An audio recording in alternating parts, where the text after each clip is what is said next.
I meant to ask you this earlier, but obviously before you came over in the trade, you had in a bigger offensive role with Devin out, and you were kind of expanding. Is that what you expect maybe here to have that larger offensive share here as well? Yeah, I think so, but it's just kind of just being aggressive. That's the main thing. We got a lot of guys to go play, but I just, whatever happens, we'll play. Whatever play we run, I just try to be aggressive and try to make a play each time. I feel like I'm capable of. I just work hard and just try to trust my game. Spencer was saying that there were times on the floor where he was calling plays that they ran in Dallas because him and Dorian had that history back there. Is it kind of similar with you and Cam? Is there anything that you guys can take from playing in Phoenix that might help you guys build the chemistry with guys that you haven't played with before? Yeah, for sure. And I think sometimes even if one guy, because we kind of learn the offense or whatever, say, for example, me and Cam, or I know a play and Cam trying to figure it out, I kind of tell him in, the Phoenix terms, what we mean, there's different terminology, so it's kind of tough, but just helping each other. And it's funny because even Dallas it's like the same, that West Coast, so we kind of run the same thing. So even Dinwiddie and Finney was even talking about some things, and I'm just like, oh, I know what that, that's that terminology is similar to us, or similar to the Sun. So yeah, it's fun though.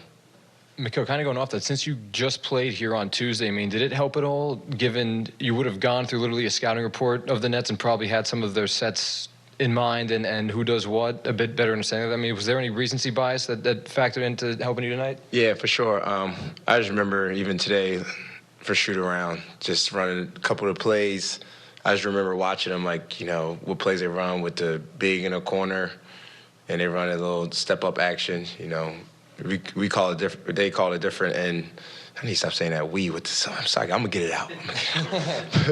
But they call it different at Phoenix. But yeah, just know some of these sets, which is what was helpful because we played them. But man, I'm telling you, coach say a couple of things. I'm looking at him what? I'm looking at Dinwiddie what am I supposed to do? But everybody been helpful, man. If I get confused or something, teammates help me. So. It's great. I was just going to ask, defensively, you guys played great all four quarters. What do you chalk up the fourth quarter offense kind of stalling out a little bit to? Probably just got to be better. Let's see. Yeah, just got to be a little bit better. Probably start of the fourth and just continue to go. I feel like some of the shots, even late, look good, in and outs. Just good looks, though. We're getting good looks. Just sometimes you can't control that. Just they look good, they don't go in. Just try to get a stop, and I think we didn't let that deflate us when we was missing shots, and we was, holding our own in that fourth. I just want to ask you, looking ahead to Monday now, the Knicks, going to be a whole bunch of, I guess, some of your college mates and everything. Have you guys talked about that at all yet? And, three is in the same, was it three of you now in the same city, I guess? Yeah, three of us. No, we ain't talk about it yet, but I knew when I got traded, I saw that we played Knicks, and I was like, okay, I'm going to see these boys early. So I'm excited, man. I'm really excited. I ain't seen them guys yet. I'll probably end up seeing them guys this week or something. But, on that court, though, I love them boys, but when it's on the court, I don't like them, so. Mikal, we saw the celebration on Tuesday night when you're with your former team. Now we see it, and it feels a little different for us. Do you have a name for the finger pointing? Where does that stem from? Because the broadcast, the fans were all loving it. Yeah, I'm happy. I'm happy you guys like us. This is one of my favorites. No, so I actually got that from. It's the first time somebody really asked me where I got it from. I've been waiting to explain it where I got it from. So I got it actually from the Padres. So every time they would get a double or more, they'll look at their little sideline, the bullpen, whatever, and their dugout, and they would just point and just head turn. And I got in a big little baseball phase. I watch the Phillies all the time, so I'd be locked. And I'm a big fan of Manny Machado, so watching him getting doubles and stuff like that, I'm just watching the game, and I see him just point and just turn ahead, and I'm just like, I might add that. I might add it in my own little three-point way. And, it stuck. Just happy I'm making threes so I can do it.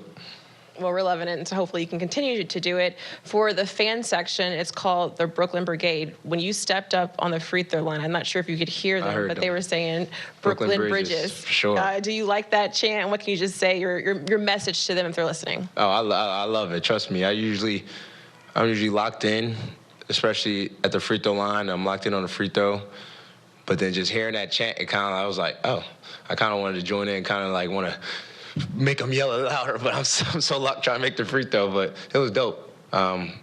People was already saying Brooklyn Bridges when I got traded, so I already knew that was gonna be a little nickname because I like it. It's dope, and then them chanting it was really cool.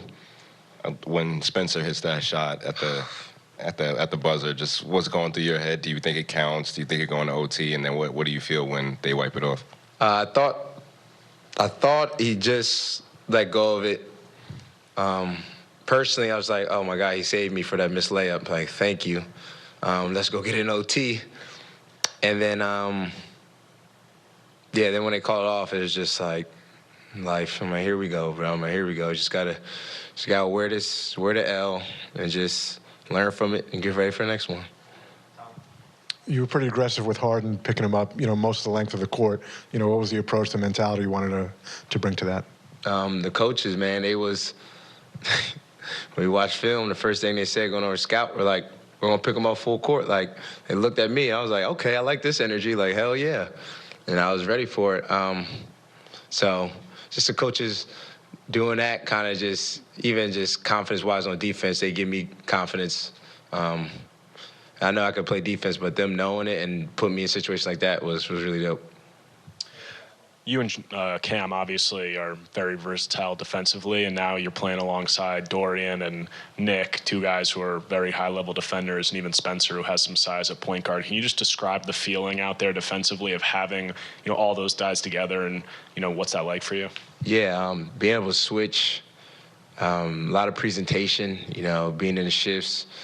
We're all active, long arms, they're all tall, so it's tough for the defense. For the offense that's just about to drive, just seeing that wall, because we just got long arms and active. So, when we saw the lineup, I'm like, I like this because we all can switch, we all gonna guard, and it's all gonna be tough on them. So, it's dope.